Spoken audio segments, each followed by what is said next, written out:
can't tell you how many Sunday mornings I woke up and go, how the fuck did that car get in the driveway, man? It must have drove, because I don't remember being high on wheel at all. I read this on the internet. Smoking marijuana may cause erectile dysfunction. And I read that and I thought, well, you know, it's hard to concentrate when you're laughing at a houseplant. What haven't we? Oh, the ficus said something. And then the fern chimed in. I've discussed this with people all the time. Don't think pot should be legal. Let me tell you something. In my lifetime, I've been to pot parties and I've been to liquor parties. Never once in my life was I in a fist fight at a pot party.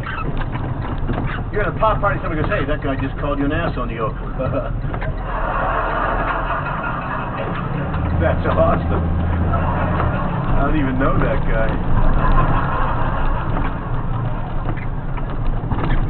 Can I be honest with you people? I would rather be a fucking heroin addict than a hoarder. I'm pretty serious. At least a heroin addict has room to move around his apartment because he has sold all his shit to buy heroin.